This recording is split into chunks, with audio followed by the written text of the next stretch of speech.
this time. As usual, our presentations are live streamed to people elsewhere in the giant world of the interweb, and their presentations are also archived for future use. So if you actually can't make it in person, you can usually view these later at the links provided on the handout there. So with that very brief overview, I'd like to introduce today's speakers who have come out from the Prince George campus.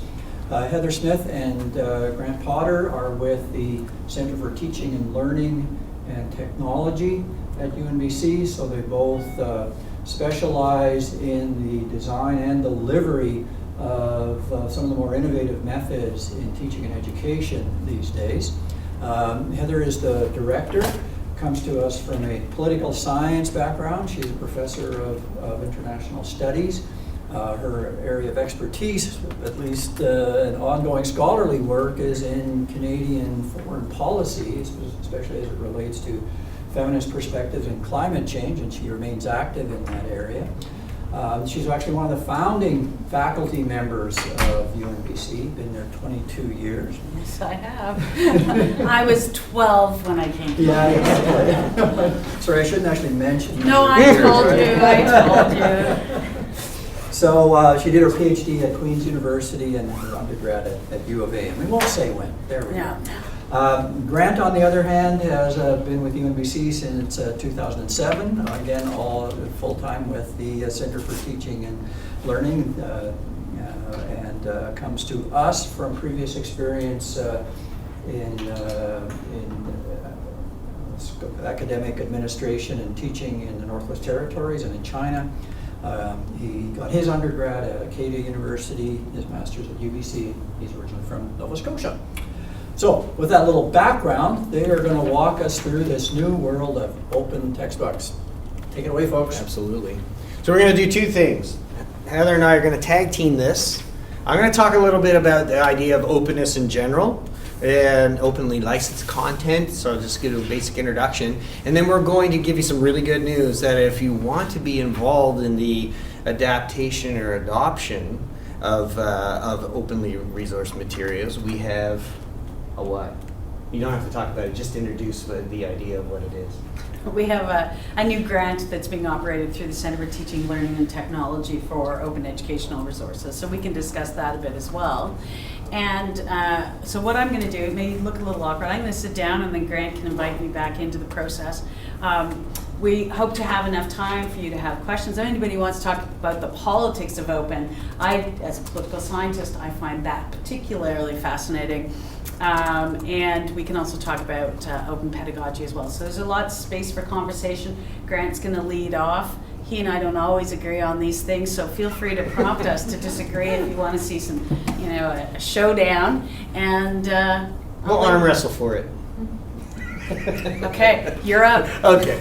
All right. So, like the title says, an exploration of OER and open textbooks. So I'm not going to, an exploration, so I'm going to touch lightly on the topic and then introduce you to what's going on in British Columbia. This is not something that's just going on in this province. This is an international development and an international phenomenon that's been emerging over the last 15 years. But there's really, British Columbia is considered to be a leader, if not the leader, internationally in some of the developments. So this is, we'll bring it a little closer to home.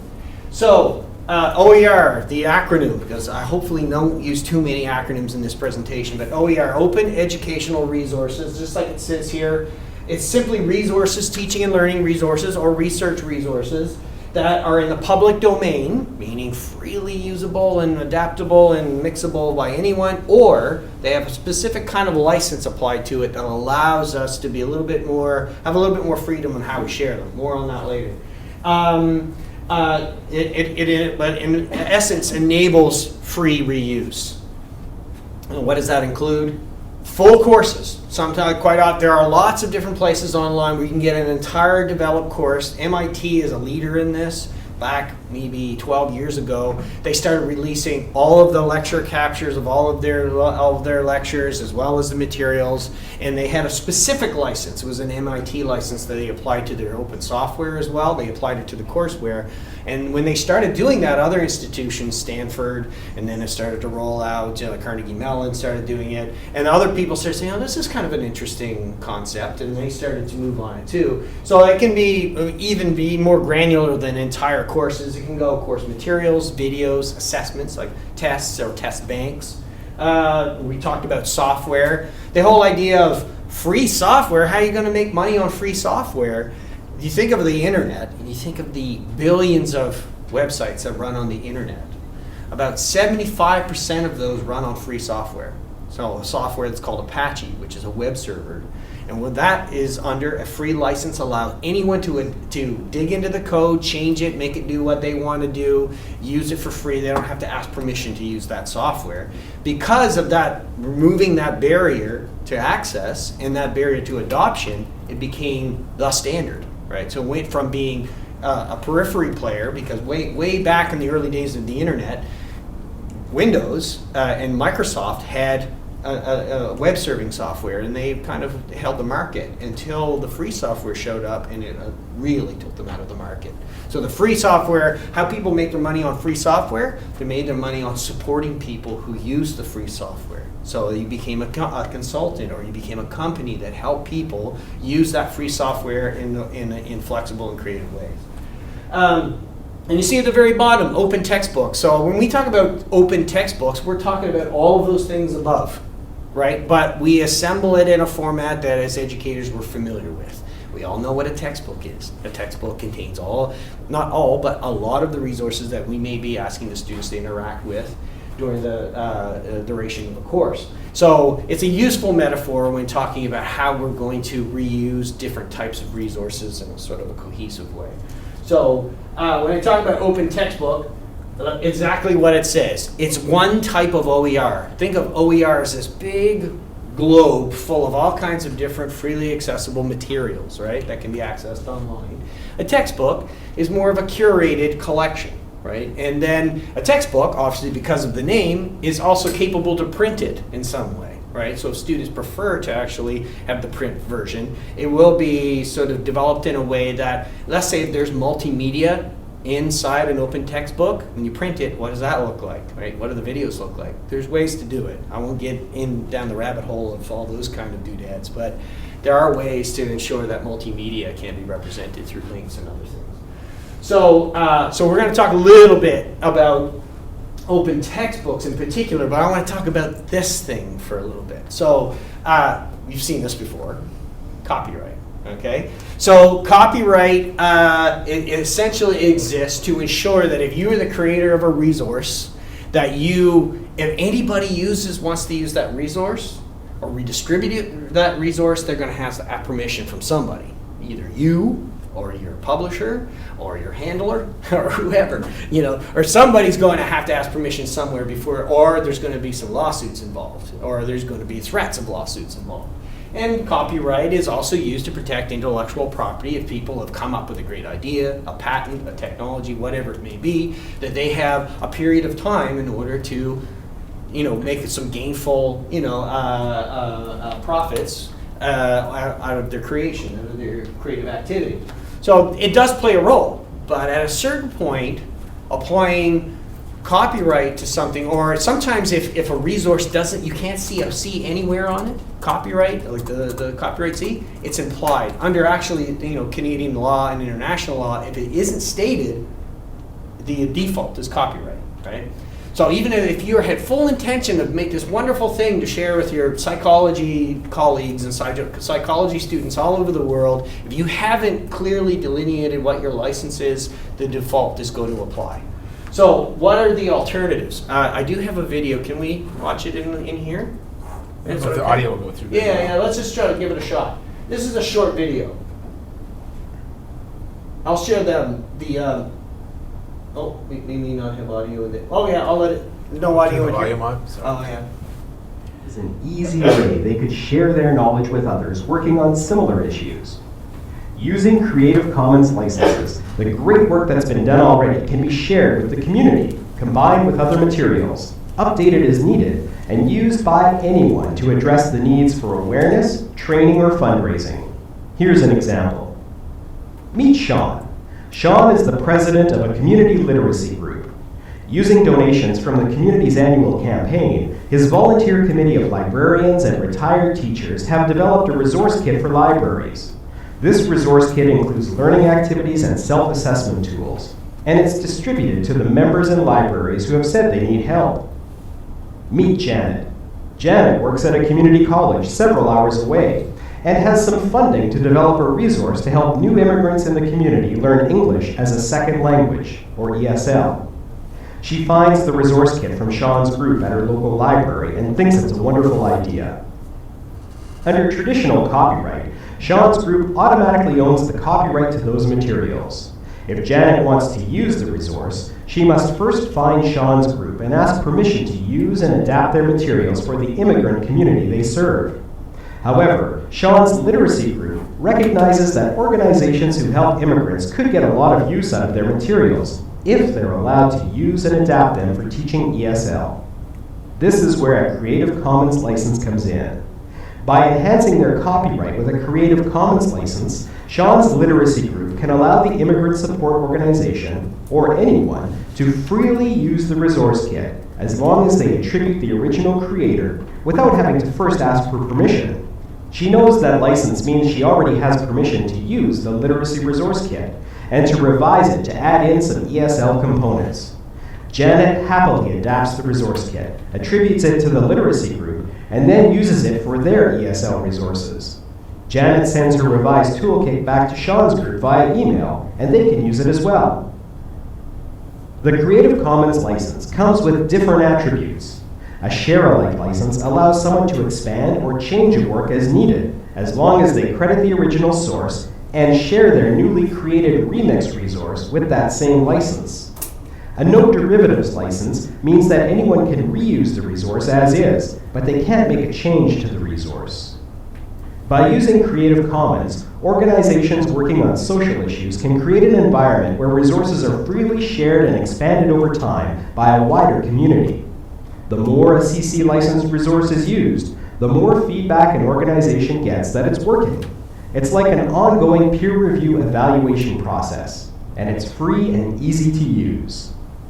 Open licensing allows for the formation of communities where information is shared and value is created within the new and exciting relationships that are formed as a result. This video has been licensed with a Creative Commons Attribution license. Feel free to use, modify, remix, and share this video. Okay, so if you just click on the screen somewhere, we'll advance to the next slide, just off to the side. Yeah, that's good. There we go. All right, so that little clip, obviously about Creative Commons, the 2 C's. Now, there's a lot of variation there. Sometimes folks will say, I want my resource that I'm going to create with my friends and colleagues to be, I wanted people to be able to adopt it, but I don't want people to sell it. So there's a specific kind of license for that. Or I want people to use this, do whatever, use any part of it they want, as long as they indicate where it came from. So I want some attribution. I want some acknowledgement that it came from our group. Right? So there's all kinds of different variations. And talk to me after if you're interested in looking deeply into what some of those variations on these open licenses are. Now, Creative Commons isn't the only open license available, an internationally recognized license, but is emerged as probably one of the most popular and strongest as far as being tested, because it has been tested in courts over and over again, and it's held its intent.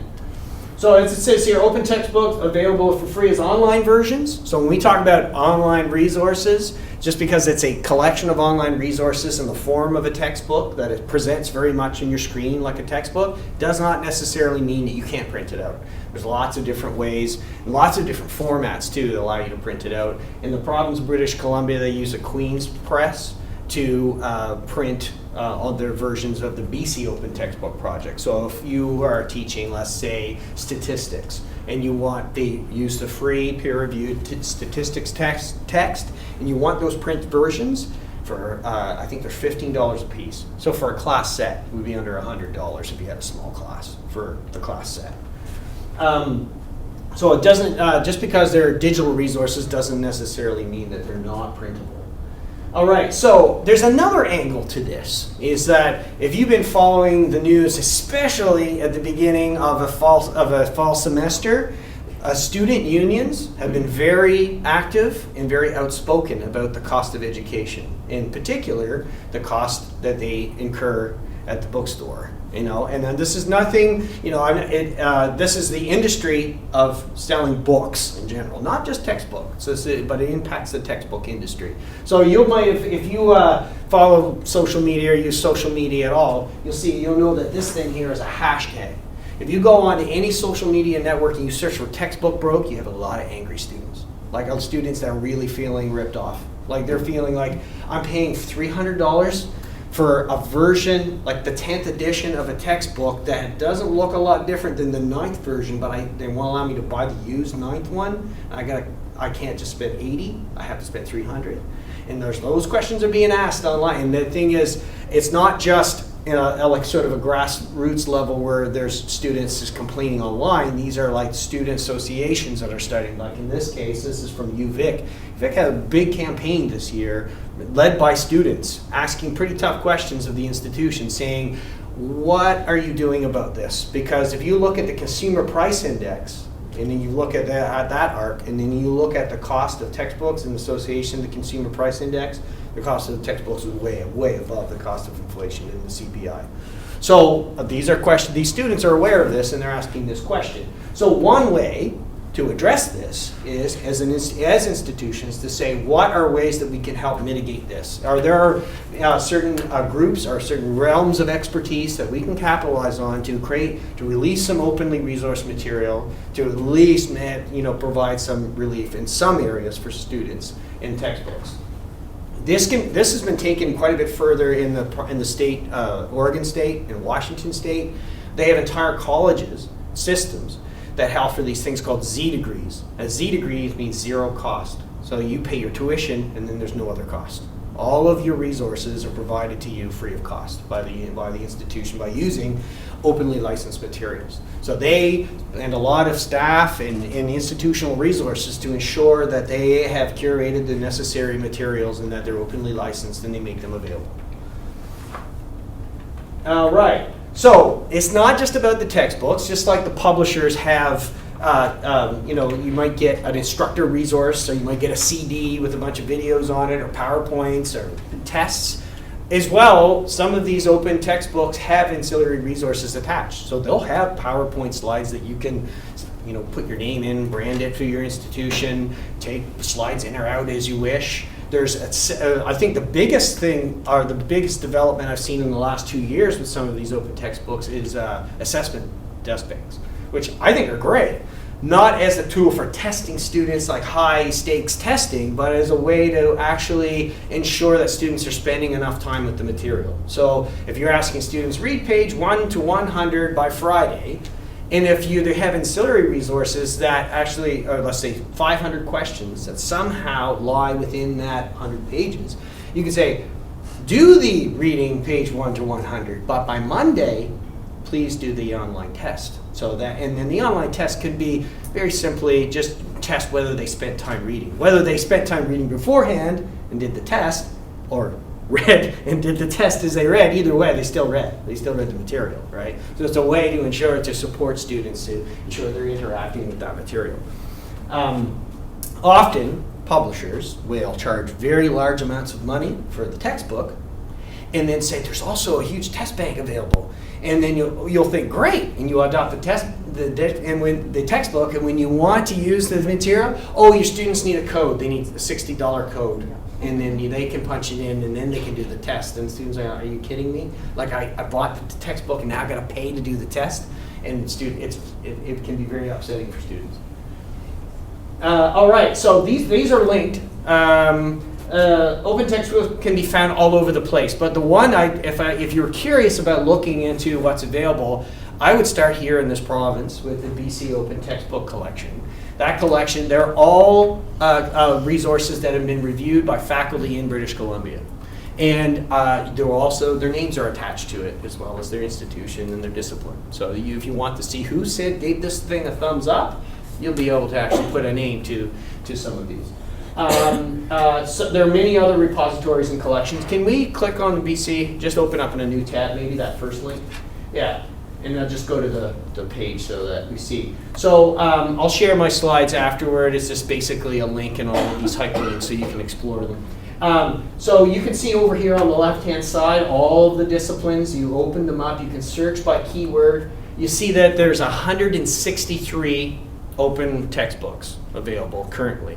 The initiative has been funded by the Ministry of Advanced Education starting in 2012. So 163 in 4 years, which is really good, it's really successful. They've done some estimates. It's upwards of $7 to $8 million that have been saved by students directly through textbook costs. I'll leave it up to you folks to go and search through and see what you think of those resources. Also, this I won't get you to click on it, but the other repositories and collections, there are huge collections that have also been going on in the United States. OpenStax, Merlot. There's some of them are attached to institutions. I mentioned Stanford has a big collection, Rice University, Brown.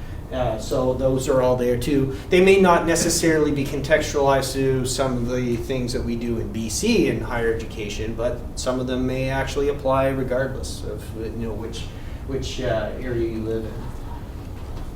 All right, so let's hear a little bit. I've told you a little bit about how students feel.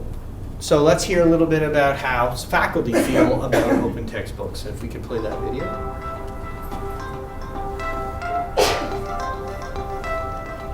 I think the question really is, why should anybody require a textbook that students need to pay for? If there are open textbooks out there or low-cost textbooks that are high quality, why would we not choose that? Why would we say, oh, let's let the students pay $200?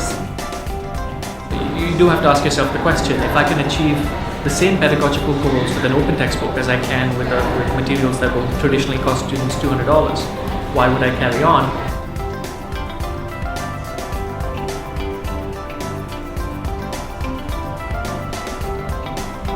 When we think about educating our students, what we want for them is to reach their educational goals.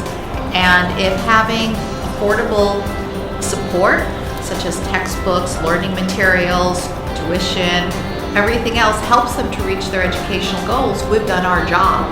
So instead of asking why choose an open textbook, I think the question is why choose a textbook that costs money?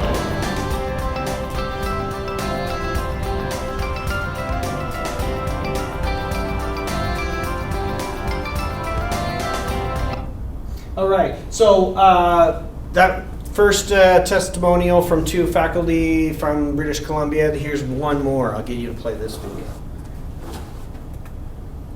My name is Arthur Gill Green. I'm a postdoctoral fellow at the Department of Geography here at UBC.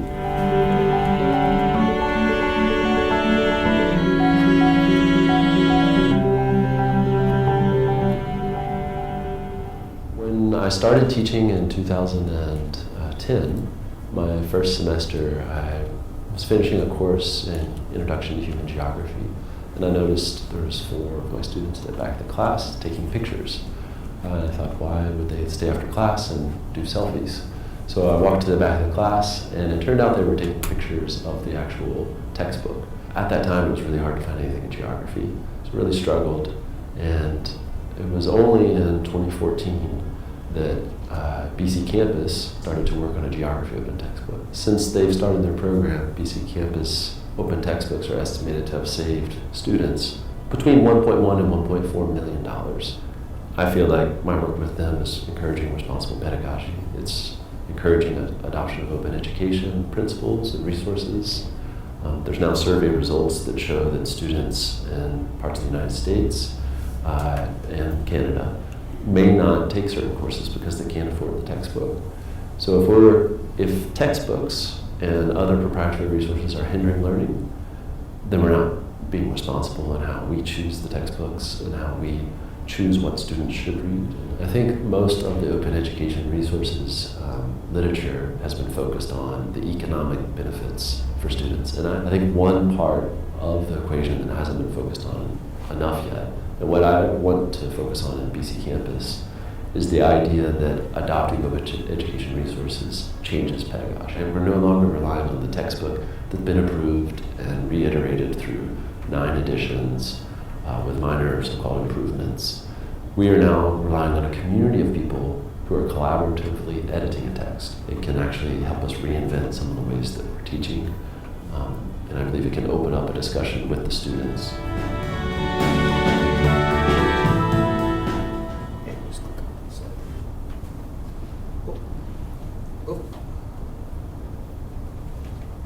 Through these really quick, kind of skipped. And, well, you might want to go back to that screen here. I've got other tabs open. Is there another tab? I think that would open a new tab. Might have to just go to tab 1. There you go. And then control 1, I think we'll go to the first tab. All right, so while we're getting the slide back up, well, little information to share. So what can we do at UNBC to be part of this? And what can we do to help mitigate some of those textbook cost factors that we've seen? And what can we do to generate a community of practitioners working in open education, working with open educational resources? How can we build our own collections of open textbooks? We have, and this is where I'm going to call up my friend and colleague Heather to talk a little bit about the UNBC OER development grant. Come on. Okay. So, before I talk about the grant, I just want to flag a couple of things that are central to the conversations that Grant and I have had with regard to open educational resources, just in case they're floating in the back of anybody's mind. And this is around some of the stuff of, and hopefully, I'm pretty sure you won't say this stuff. When we think about that, for those of us who are trained traditionally as scholars, it actually becomes a series of very significant questions about how we share knowledge. So our training is that we write it, that it's peer reviewed by some legitimate journal, and in particular legitimate presses. There's all sorts of assumptions about knowledge, about how it's produced, and about where it's produced. And then academically, we get evaluated in-house through our tenure and promotion processes, and we get evaluated externally by our peers. One of the things that's difficult for some faculty members to process when we think about these kinds of practices is, how's someone going to evaluate me on this? Is it really legitimate? If it doesn't say Oxford University Press, if it says BC Campus, does it actually have the same merit? So this is what I mean by the politics of open. Let me be very clear that I'm an advocate of open, that I think there's lots of data that shows that it enhances student retention, that it improves access for students, that it enhances, it's a far more open sort of high level practice of pedagogy, particularly when you involve students in the development of some of those resources. So pedagogically, there's all sorts of really wonderful reasons for doing this. It is interesting to note, though, that there are lots of scholars who are, I would say, more traditionally trained of my era, who would say absolutely not. Because there's an assumption of value in that label, in that press label, or in the work that we do, that we don't know how to evaluate it. So I just want to flag that, because it's very clear in conversations with people that this is proving difficult. So for example, I've said to folks, so I'm a senior scholar in my field, I said, let's do an open textbook on Canadian foreign policy. We can set up the peer reviews. We've got the legitimate names to do it. And they're like, no way, how do I get evaluated? Or for grad students, it's not a real press. How do we make it count? And I said, well, if we have the senior scholars involved, then there's the legitimacy, right? But the senior scholars got their legitimacy by working through a process that was externally validated. So there's all sorts of questions, not just for students, but how the faculty the faculty build that into their careers, and how the university and external examiners assess it. Because actually, as our disciplines are not particularly well equipped to actually address these kinds of innovations. The quality may be exceptionally high, but there's all sorts of roadblocks that are still built into the traditions of being a scholar. So I just want to flag that because it is significant and it does come up.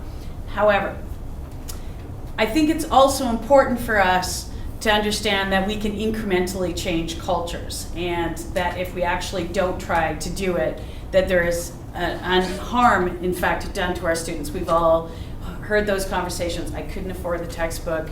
Can I borrow yours? What do I do? And or the textbook is boring, and how do we move forward? So one of the things we've done through the Center for Teaching, Learning and Technology is secured a grant through the university through one-time funding that was then actually matched twice over by BC Campus to do an open educational resources grant, actually.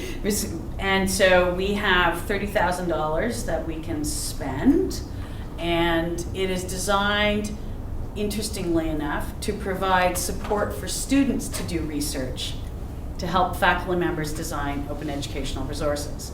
So it's really student-centered. So it's not a faculty buyout. It is, I need access to, let me think.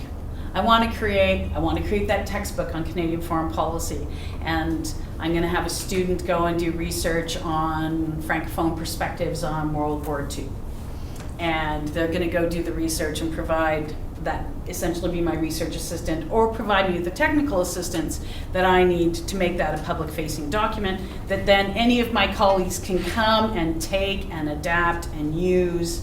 So that would be the kind of project it would be. Or I do teach in a first-year course, and I want my students to do what's called more open pedagogy. I'd like to see them do more blog work. I'd like to see them have more public-facing, this is what we do at UNBC. I don't have some of those skill sets, but I know that there are people who I could hire that would help me do that and make that work public-facing and shareable. So the grant, which is articulated here, provides for those kinds of opportunities, and those are just two examples. There's any number of examples that are available or things that are possible. So the objectives: creating increased opportunities for students to engage in project-based research with a faculty member. So it's really student-centered, and it's really, in terms of high practices for student learning, it models that sort of mentored research relationship. It's really fantastic. Support faculty members in the review, revision, and adoption of open text and other open educational resources. It can also be the creation of open educational resources.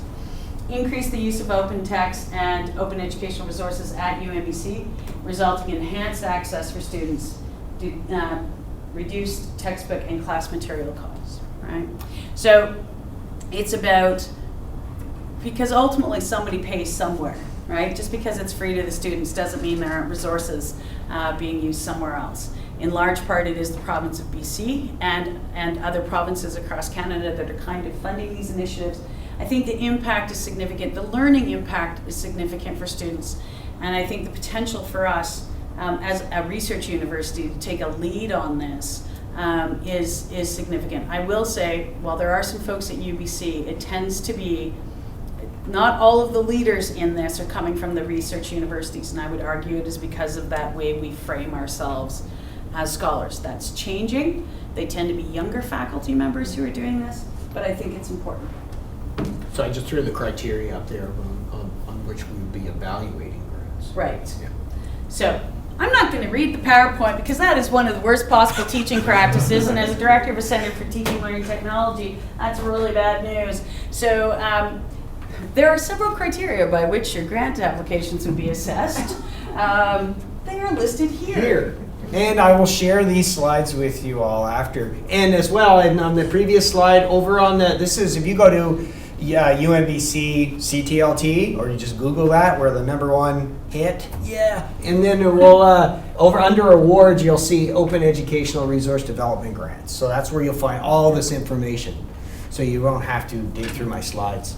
Yeah, and well, our funding from the provost was $10K for 1 year. We have enough from BC Campus as well to extend it over a period of time if people want some feedback on possible ideas or suggestions on different directions they can go, that there's no rush to get an application in next week. I think you've extended Yes, I have. the application period too.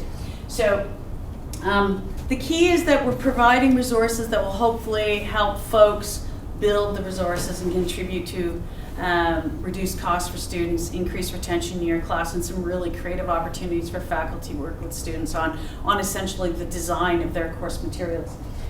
So I'm going to leave that. Mm-hmm. You're going to move forward. Yeah. And I was just going to say with the expectations, so there is a broader conversation going on. When you saw some of the videos already in the province and as well as nationally and internationally. So some of the expectations of the grant would be obviously involved in a project, receive a grant. We want to celebrate that, right? So we might want to take your picture and say, yeah, look at all the great work that's been done. So that's part of the expectation. And then also participation in some in the evaluation of the effectiveness of that. It's like, so yeah. I just saw the word curation, so not necessarily writing open textbook. yeah.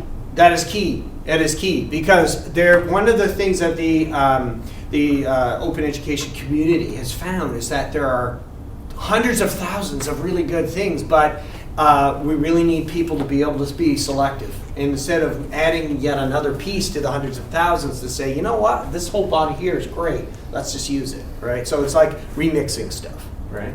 Like creating your own, you know how we create reading packages, but doing the exact same thing using open educational resources and simply using that grant to hire students to do that kind of work. There's tons of opportunities as long as it's open and available, right? So for me, it's the reason why, Amy, why I said create a Canadian foreign policy textbook is I've actually tried to float that with colleagues. Come on, we're all senior enough. Like, does it need to say Oxford? It doesn't need to say Oxford, right? But they're like, right? So for me, it's like, how do I do this? Because it would save so much money for students, and we could just all write a chapter. Like, who cares, right? But there's all these other obstacles that play through. I think there's lots of value and lots of different ways to do it, at least from my perspective. Sorry. No, yeah, we have time, so I wanted to leave Yeah. some time here at the end for questions or some ideas or something we'd like to explore together.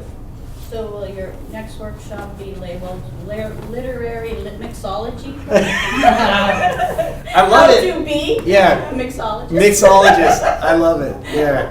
Yeah. And there can be a social event afterwards. Yeah. Yeah, okay, yes. Yeah. I'll host it. Okay. Volunteer, it'll be Tara. Perfect. Excellent. Love I'm it. coming for the literary mixology. Yeah. Well, you know, one of the things that BC Campus does that's super cool that is they do writing sprints, right? So they literally have brought in, geographers and psychologists and come together. There's a psychology textbook. Rajiv from Kwantlen did a writing sprint on the psychology textbook, and I think it was 2 or 3 days. It was 3 days. They just come together and whoosh, and literally, have this base work done, and then you work together to produce these resources. And the writing sprints are a super cool idea, but I'm thinking about, you definitely need to have a drink after them, or a cup of tea, whatever is your preference. But those kinds of, it's a different way of thinking about what we do and how we do it, but there's all these different processes as well that are super collaborative and interesting that have been practiced in some of these places to essentially be mixologists, right? All come together and share our information. Well, I've been to New Mexico and Albuquerque and the SEED Institute, which brings together indigenous philosophers, indigenous people, and astrophysicists, and all around the issue of science and merging science. And then after those dialogues, after they're run, all of those the tape for 3 to 4 days that's going are all put on video and also written form. Mm-hmm. And then from there, new resources are created to do that. So that's under Leroy Little Bear, and David Bohm was involved in that years ago. So that's been going on since the 80s. Mm-hmm. but still very progressive. Absolutely. I mean, when you think about it, like how often we share our course outlines, new instructors, here I'll lend you my lecture, or this is what I've done, or here's some resources. I mean, I share, here's this assignment, and here's what I did, and he's the one with the technical skills, right? What I seriously need, I'd love to be able to apply for the grant, but I can't because I'm in conflict of interest. But I desperately would love just a space for foreign policy course outlines and innovative assignments. You send 5 emails, boom, there you go, and you're going to get all this stuff up there. And I just don't know how to process that. But that kind of curation, we're sharing it anyways. We CC by that information, and then we just make public. A lot of it's about making public practices that I already engage in, right? So. The great thing about what I love about BC Campus and their open textbook project is they've really built a very robust framework for that sharing part. And it's an open standard, an open technology that they use. It's called Pressbooks, but and it's has tens of thousands of people using this thing. So it allows you to create something that very much looks like a book in an online format. It allows marginalia, so you can highlight and add comments. You can share those comments. You can do things like, I don't like this, I just want a PDF, print it. You can do that too. You can just export it. If you use different types of Kindle reader, or this reader, that reader, you can export to all those formats and use it whatever way. So really, there is, and if you like just straight up Microsoft Word and you want to, you can get that too. You can just take it out and it's in a Microsoft Word format. So the sharing piece, they really did all the heavy lifting. The content piece is what they need, which is faculty, right? They need people to say, please bring us your expertise, bring us your perspectives. We'll help you share it. If you own the intellectual property, if this is yours, we'll help you get the right license. We'll help you share it. There's another alternative to the classical, conventional, traditional textbook, and that's the course pack. The UNBC library offers this service apparently to faculty where they can create a course pack consisting of copyrighted material from various sources that are just being packed together by the library. And I'm thinking, now this may be just my impression, but this is not a Creative Commons license. This is still commercial, isn't it? So my question is, what would need to be done to go all the way with a course pack to make it CC? Good question. I think the first thing you have to do is start by drawing your readings from open journals. So the open journals themselves will be publicly available. They're really public domain thing. That's becoming, the library are really the best people to speak to this, the emergence of, open access as a movement. And that's part of the open education structure or the movement. But it's really, the librarians have their own sort of momentum and their own way of doing it, right? And if it's a copyrighted journal, like if it's from Elsevier, if it's from, one of those other, there's no way around it. Like the library is going to have to negotiate the terms of how they're going to share that, and usually those terms change not only every year, but semester to semester they could change, right? So I think the first step is, in your discipline, are there open journals that you could use? Are there ways to expose students to those ideas using readings from open journals? If not, you may be stuck, right? But the first step would be to look and see. And the thing with the course packs, depending on how they're done, is the students will get charged for them, particularly if they're sold through the bookstore, right? So there is that. And then depending on the copyright obligations, if someone has parts of chapters and stuff like that, then there's potential for various charges. In the courses I've taught, I haven't used a textbook except my own. Probably for years. I used linked articles, I used stuff off the web, precisely because of the cost for students, and I can use the databases through the library. But it's not the same as the open text. It is a curation of resources for students that then ensures that the cost to them would be perhaps printing cost if they want to print off articles. But everything's embedded in Blackboard. It's all copyright clear, and there's no problem with that. But that next movement to open educational resources, And then there's a fellow by the name of David Wiley who talks about open pedagogy, which is that next step of using open spaces to, it's art. The Arts 1 program at UBC has some open pedagogy where they have the students do wikis on topics. We have, Dazine Huber does that in his class, and where he has wikis on various projects that the students are doing. So it becomes public facing, right? So parents could actually go and see the student work. And the argument there is that it becomes a higher impact practice, that the students have different kinds of takeaways. So that movement from the course pack that cost to items that are simply on Blackboard that they can print, to open educational resources that they can revise and reuse, or that the faculty member can revise and reuse, to open pedagogy. There's this whole process that fundamentally changes the way we actually think about what we do. It's quite intriguing, I think, in a lot of ways. Yeah. Might we then see a role in students actually being the betters of that? Absolutely. Because students are looking at, we have articles or we might suggest materials, and they're looking at it very critically. They're going to see things, and we challenge them to actually challenge the methodologies that are being used and have those conversations. So is that happening in the betters and the creators? Yeah. Right? So there's the Wikipedia case. Yeah, there's I'll maybe add it to my slide deck so when I share it out to everyone, they'll have a link. But there was a case, this is a number of years ago, where an instructor of Latin American studies at UBC found that when students, some of the readings that he assigned, novels in some cases, there were no Wikipedia entries, none. That author wasn't even represented on Wikipedia.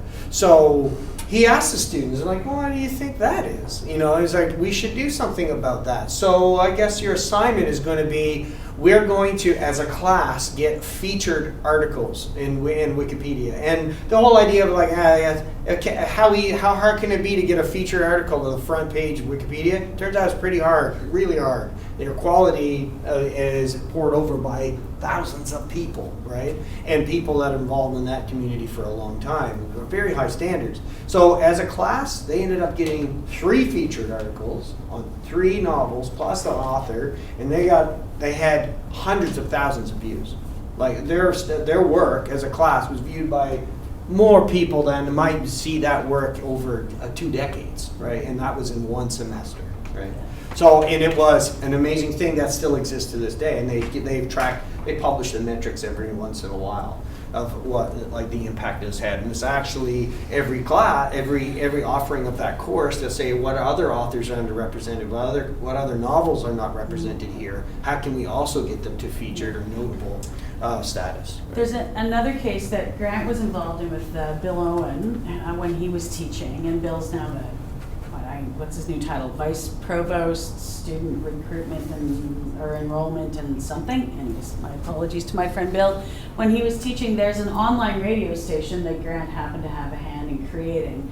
And Bill set it up so that the students did interviews, or was it presentations that were presented as part of a radio show on this radio station called DS 106.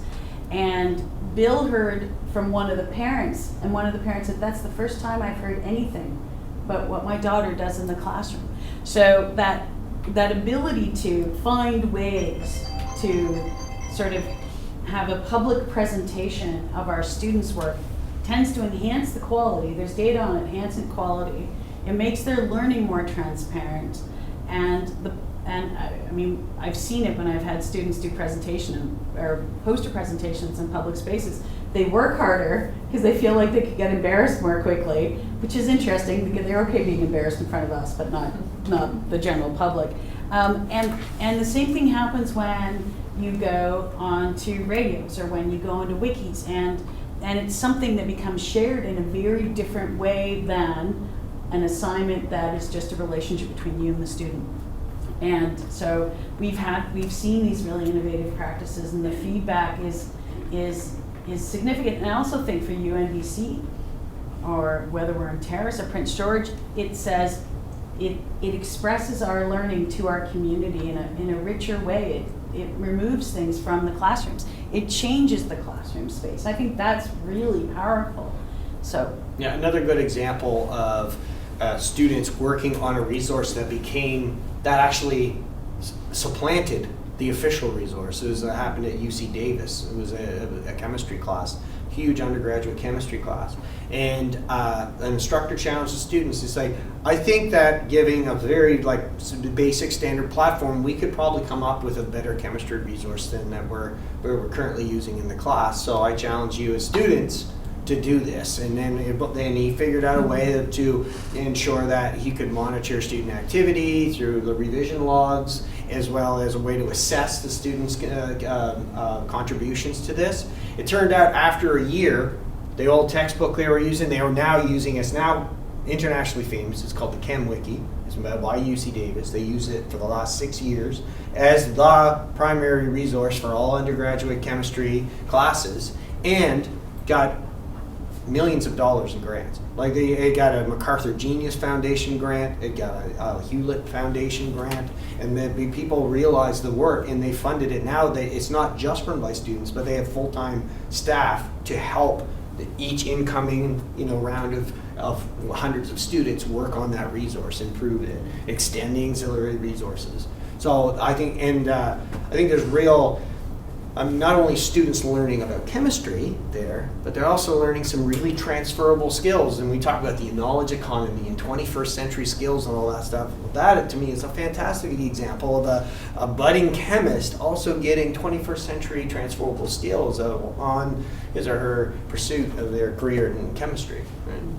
So we have 3 minutes left, just as a note, before our time is over. I just want to flag that. So the discussion of wikis brings to mind maybe the need for a clarification about open textbooks. These are not wikis, they are fixed editions by a limited number of authors, right? So do they undergo annual revisions, like each year is different, or what's the average cycle of improvement? With the BC textbook project, there's different for different projects, but one thing I know about the BC project is that they will have a working group, that will, let's say if the geography textbook that the fellow talked about from UBC, they would have a group of 5 to 6 faculty members drawn from geography departments of different institutions. And then there's also a peer review process. And I'm not sure what the cycle of review is to ensure that resource is remaining current. But I think one thing that from talking to some people who have adopted it is that if you feel that something is not represented, put it in there. Adopt it, write a chapter, and then feed it back into the system. Then you become part of that pool. You become part of the people listed under the faculty that have given this. So the authorship expands as needed. And that's the thing about the reuse and the redistribution. You can take chunks and you can adapt to local circumstances. You can use parts, but you don't have to use all of it. Depending on the format that you download, literally you don't have to have a 12-chapter book and the students use 6, because there's no cost for them in terms of which ones you use. And so you can literally do the picking and choosing, and you can adapt it, and it feeds back into the process. And you'll see iterations of the textbooks where, in fact, the authorship does grow and change. It's really cool. I guess one more thing before we end is that, let's say you are all by yourself, you want to build a resource for natural resource management, and you go, boy, it'd be great if I could work with somebody. BC Campus will help you connect with other people that are doing it, and then get you together. And then Heather mentioned about the book sprint, that's what happened with geography. They heard from a number of geographers, and they said, why don't we just get them all in Vancouver over 3 days, and we'll get them working together. We'll help facilitate the work. And then once they've done some of that line share of it, we'll take it from them, massage it, send it back to them, and see if that represents what they were working towards. So they will provide you that opportunity to network with some of your colleagues in the province. Yeah, and BC Campus is super keen to have people connecting with each other. We've got all sorts of contacts we can put people in touch with if you want to talk to other folks about the work that's being done. I think it's really interesting. I think it's really innovative. It's a challenge to our teaching, but I think so beneficial in so many ways for our students' learning. So I think that's it for time. If you're interested in the OER development grant for UNBC, please come talk to Heather and I. Thank you very much, folks. I'm sure you have lots of UNBC swag already, but we've got that for you. The pen set or the notebook, you can I'll just. take Cheers. the notebook. Grant can have the pen set. Thanks Thank for so you much for very coming much. out here. Oh, you're welcome. Thanks for coming, everyone. Thanks, And Brandon, Heather are available at 2 o'clock once they go grab some lunch if you want to have some one-on-one discussions with them.